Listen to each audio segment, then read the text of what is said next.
ಅದಕ್ಕೆ ಹಲವಾರು ಕಾರಣಗಳನ್ನ ಹೇಳಿದ್ರು.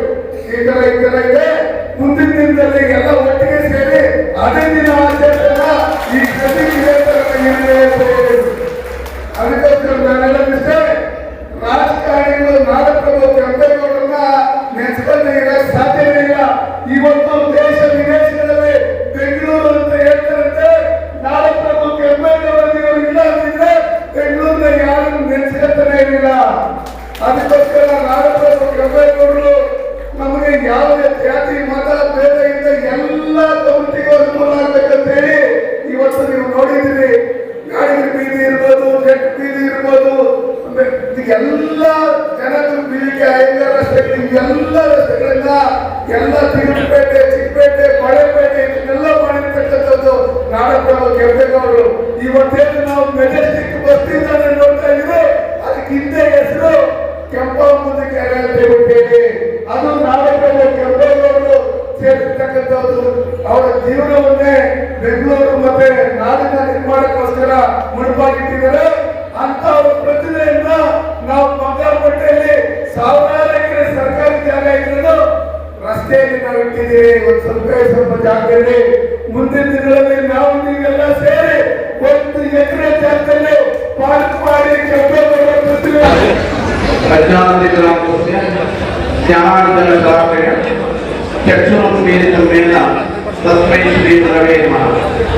ನಮ್ಮ ಬಂಗಾರಪೇಟೆ ತಾಲೂಕು ಉಪಕೇಂದ್ರದಿಂದ ಆಯೋಜನೆಯಾಗಿರ್ತಕ್ಕಂಥ ಕೆಂಪೇಗೌಡರ ಜಯಂತಿಯ ಪ್ರಯುಕ್ತ ಈ ಸಂದರ್ಭದಲ್ಲಿ ಕೆಂಪೇಗೌಡರನ್ನು ಸ್ಮರಿಸಿಕೊಂಡು ನಮ್ಮೆಲ್ಲರ ಆರಾಧ್ಯ ದೈವ ಪರಮಪೂಜ್ಯ ಜಗದ್ಗುರು ಪದ್ಮಭೂಷಣ ಶ್ರೀ ಶ್ರೀ ಶ್ರೀ ಡಾಕ್ಟರ್ ಬಾಲ ಗಂಗಾಧರನಾಥ ಮಹಾಸ್ವಾಮೀಜಿಯವರ ಇದೆ ಚೈತನ್ಯಕ್ಕೆ ನಮಸ್ಕರಿಸಿ, ಪರಮಪೂಜ್ಯ ಜಗದ್ಗುರು ಶ್ರೀ ಶ್ರೀ ಶ್ರೀ ಡಾಕ್ಟರ್ ಅವರ ಪಾದಗಳಿಗೆ ನಮಸ್ಕರಿಸಿ, ಹಾಗೂ ನಾವು ಕಂಡ ಶ್ರೇಷ್ಠ ರಾಜಕಾರಣಿ, ಉಪಮುಖ್ಯ, ಸಾಕಷ್ಟು ಸಚಿವರಾಗಿ, ಸಾಕಷ್ಟು ಸಮುದಾಯದ ಒಂದು ದಿವ್ಯ ಶಕ್ತಿಯಾಗಿ, ಸಾಕಷ್ಟು ಸೇವೆಗಳನ್ನ ಸಮಾಜಕ್ಕೆ ಸೇವೆಗಳನ್ನ ಮಾಡ್ತಾ ಇರ್ತಕ್ಕಂಥ ರಾಜಕೀಯ ಧುರೀಣರಾಗಿರ್ತಕ್ಕಂಥ ಹಿರಿಯರಾಗಿರ್ತಕ್ಕಂಥ ಶ್ರೀಮಠದ ಭಕ್ತರು ಆಗಿರ್ತಕ್ಕಂಥ ನಮ್ಮ ಅಶೋಕ್ ನಾರಾಯಣ ಸಾಹೇಬರು ಬಂದಿದ್ದಾರೆ. ಅವರನ್ನು ಕೂಡ ಅರ್ಥಪೂರ್ಣವಾಗಿ ಆಗ್ಬೇಕು ಅಂತ ಹೇಳಿ ಮೊನ್ನೆ ಗುರುಗಳು ಕಳೆದ ಶನಿವಾರ ಇಲ್ಲಿ ಬಂದಿದ್ರು. ಪೂಜ್ಯಗಳು ನಿರ್ಮಲಾನಂದನಾಥ ಮಹಾಸ್ವಾಮೀಜಿಯವರು ಬಂದಿದ್ರು. ಅವರನ್ನ ಈ ಕಾರ್ಯಕ್ರಮಕ್ಕೆ ಆಹ್ವಾನ ಮಾಡಿದ್ರು. ಅವರಿಗೆ ಅನಿವಾರ್ಯ ನಾನು ಬಂದಿಕ್ಕಾಗಲ್ಲ, ನೀವು ಹೋಗಿ ಬಂದಿ ಅಂತ ಹೇಳಿದ್ರಿಂದ ನಾನು ಈ ಕಾರ್ಯಕ್ರಮಕ್ಕೆ ಬರ್ತಕ್ಕಂಥ ಒಂದು ಅವಕಾಶ ಆಯಿತು.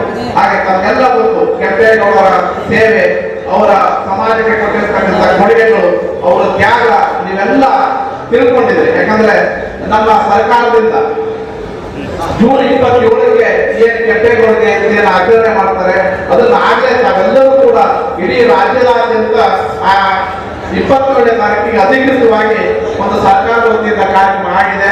ಅದ್ರ ಹೊರತಾಗಿ ಎಲ್ಲ ಸಮುದಾಯದವರು ಕೂಡ ತುಂಬಾ ಪ್ರೀತಿಯಿಂದ ಕೆಂಪೇಗೌಡರು ಕೊಟ್ಟ ಕೊಡುಗೆಗೋಸ್ಕರ ಅವರನ್ನ ಸ್ಮರಣೆ ಮಾಡಬೇಕು. ಅವ್ರನ್ನ ಯಾವತ್ತು ಸ್ಮರಣೆ ಮಾಡಿದ್ರು ಕೂಡ ಸಾರ್ಥಕತೆ ಇರತಕ್ಕಂಥ ಭಾವನೆಯಲ್ಲಿ ತಾವೆಲ್ಲರೂ ಕೂಡ ತುಂಬಾ ಅದ್ದೂರಿಯಾಗಿ ಈ ಕಾರ್ಯಕ್ರಮವನ್ನು ಆಯೋಜನೆ ಮಾಡಿದ್ರಿ.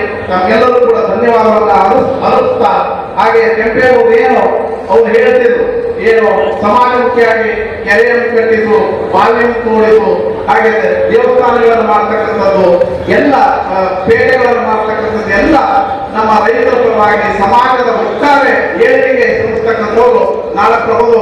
ಯಾವುದೋ ಒಂದು ಒಕ್ಕಲಿಗ ಸಮುದಾಯದವರಾದರೂ ಕೂಡ ಒಟ್ಟಾರೆ ಸಮುದಾಯದ ಒಟ್ಟಾರೆ ಸಮಾಜದ ಏಳಿಗೆಗೆ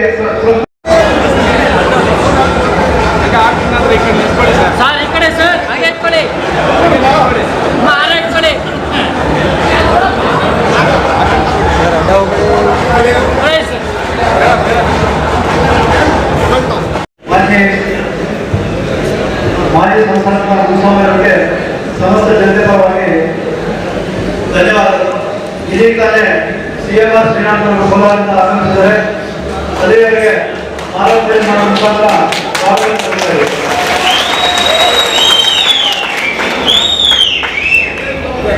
ಸಮಾಜದ ಸಲುವಾಗಿ ಹೋಗಿದ್ದಾರೆ. ಆದ್ದರಿಂದ ಅವರಿಂದ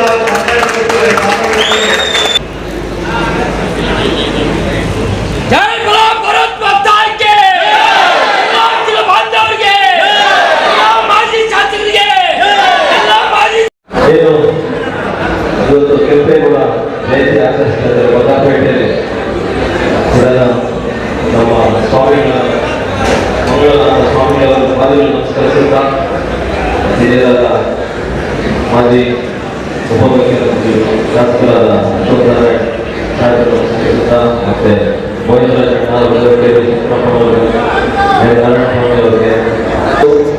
ಕೆಂಪೇಗೌಡರ ಜಯಂತಿಯ ಶುಭಾಶಯಗಳು. ಏನು ಇಷ್ಟು ಅದ್ಭುತವಾಗಿ ಇವತ್ತು ಏನು ಮಾಡ್ತಾ ಇದ್ದೀರೋ ಕೆಲವರು 2-3 ವರ್ಷದಿಂದ ನಾನು ಕರೆಸಿ ನಿಮ್ಮ ಆಶೀರ್ವಾದದಿಂದ ಏನು ಒಂದು ಈ ಜಯಂತಿ ಮಾಡ್ಕೊಂಡು ಬರ್ತಾ ಇರೋ ಸದಾ ನಿಮ್ಮ ಆಶೀರ್ವಾದ ಆಗಿರಲಿ, ಸದಾ ಕೆಂಪೇಗೌಡರ ಆಶೀರ್ವಾದ ಆಗಿರಲಿ ನಮ್ಮ ಎಲ್ಲರಿಗೆ ಅಂತ ಹೇಳ್ತಾ ಹಾಗೆ ನಮ್ಮ ಇಡೀ ದೇಶದ ಪ್ರಮುಖ ಯಶಸ್ವಾಸಿ ಆಗಿರುವಂತ ನಮ್ಮ ಶ್ರೀನಾಥ್ ಅವರಿದ್ದಾರೆ. ಇವತ್ತಿನ ಈ ಕಾರ್ಯಕ್ರಮದ ಅಧ್ಯಕ್ಷತೆ ವಹಿಸಲು ಮಹಿಳಾ ಶಕ್ತಿ ನಮಗೆ ಲಕ್ಷ್ಮೀ ದೇವಮ್ಮ ನೆನಪಾಗುವ ರೀತಿಯಲ್ಲಿ ಇವತ್ತು ಕಾರ್ಯಕ್ರಮದ ಅಧ್ಯಕ್ಷತೆ ವಹಿಸಿರುವಂತಹ ಎಲ್ಲಮ್ಮ ಶಿವಕುಮಾರ್ ಅವರನ್ನ ಉಪಸ್ಥಿತಿಯನ್ನು ಗೌರವಿಸಿ, ಹಾಗೆ ಕರೆಂಟ್ ಆಫೀಸರ್ ಆಗಿರುವಂತಹ ನನ್ನ ಆತ್ಮೀಯರಾಗಿರುವಂತಹ ಸನ್ಮಾನ್ಯ ಶಿವಕುಮಾರ್ ಅವರೇ, ಇನ್ನಿತರ ಎಲ್ಲ ಪದಾಧಿಕಾರಿಗಳು ಆತ್ಮೀಯರಿಗೆ ಹೆಚ್ಚಿನ ಸಮಯ ತಗೊಳ್ಳಲ್ಲ. ಏನೊಂದು ನಾಡಪ್ರಭು ಕೆಂಪೇಗೌಡರು ಹೆಸರಿನ ತಕ್ಷಣ ನಮ್ಮ ಮನಸ್ಸಿನಲ್ಲಿ ದೇಶದಲ್ಲಿ ಸಂಚಲನ ಮೂಡಿಸುತ್ತೆ. ನಮ್ಮ ನಿಲುಕು ಸ್ಫೂರ್ತಿದಾಯಕವಾಗಿರುವಂತಹ ಮಹಾನ್ ವ್ಯಕ್ತಿನೇ ನಾಡಪ್ರಭು ಕೆಂಪೇಗೌಡರು. ನಮಗೂ ಅಷ್ಟೇ, ನಾನು ಆ ಕಡೆ ಸಭೆಯಲ್ಲಿ ಬಂದ ವ್ಯಕ್ತಿ, ನಾವು ವೇದಿಕೆಯಿಂದ ನಾವು ಬಂದಿದ್ದೆ ನಾನೇನು ಅನ್ಕೊಂಡಿರಲಿಲ್ಲ. ಇವಾಗ ನಾಡಪ್ರಭು ಕೆಂಪೇಗೌಡ